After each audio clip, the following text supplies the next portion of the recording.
బస్సులు ఇచ్చి బస్సు యాత్ర చేపించి ఓట్లు డబ్బలేయించుకుంటారు. ఇవాళ గద్దెనెక్కిన తర్వాత గుండెల మీద దంతరా? ఇదేనా మీ నీతి? ఇదేనా మీ ప్రభుత్వ పనితీరు? ప్రజాపాలన అంటే ఇదేనా? పిల్లల్ని బెదిరించడం, ఇచ్చిన హామీలు మర్చిపోవడం, ఎవరైనా ప్రశ్నిస్తే వాళ్ళ మీద అక్రమంగా కేసులు పెట్టడం. ఇవాళ దయచేసి ఇప్పటికైనా ఇవి మానుకోండి, ఇచ్చిన హామీలు నిలబెట్టుకోండి. తక్షణమే ముఖ్యమంత్రి గారు, ఈ రాష్ట్ర ప్రభుత్వం ఈ నిరుద్యోగ యువతి యువకులతో చర్చలు జరిపి ఇచ్చిన హామీలు అమలు చేయాలని చెప్పి మేము డిమాండ్ చేస్తూ ఉన్నాం. రేపు అసెంబ్లీ సమావేశాలు ఎప్పుడు ప్రారంభమైనా ఈ ప్రభుత్వం మీద ఒత్తిడి తెస్తాం, అసెంబ్లీని స్తంభింపజేస్తాం.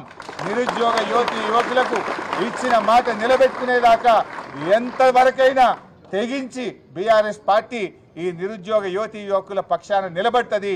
వీళ్ళ న్యాయబద్ధమైన ఈ కోరికలు, ఈ హామీలు అమలయ్యేదాకా పూర్తి అండగా ఉంటాం. దయచేసి మీరు కూడా మరి దీక్ష విరమించాలని మోతీలాల్ నాయక్ గారిని ఈరోజు మీడియా పరంగా కూడా ఆయనకు విజ్ఞప్తి చేస్తూ ఉన్నా.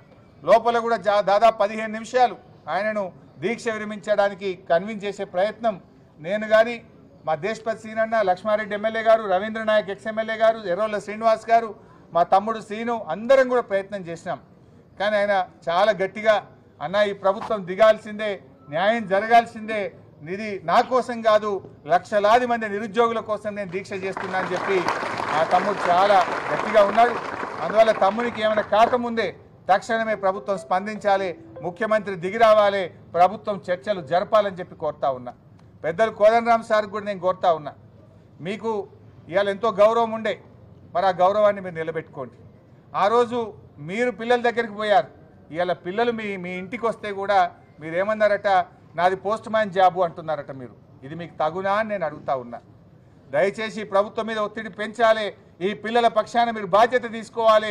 ఈ పిల్లల యొక్క న్యాయబద్ధమైన హక్కులు వాటిని ఈ ప్రభుత్వం చేత అమలు చేసే బాధ్యత పెద్దలు కోదండరామ్ గారు తీసుకోవాలని చెప్పి కూడా నేను మీడియా పరంగా వారికి కూడా విజ్ఞప్తి చేస్తా ఉన్నా.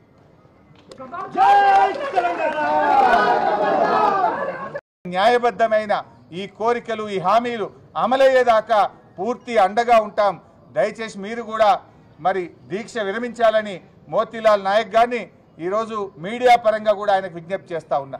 లోపల కూడా దాదాపు 15 నిమిషాలు ఆయనను దీక్ష విరమించడానికి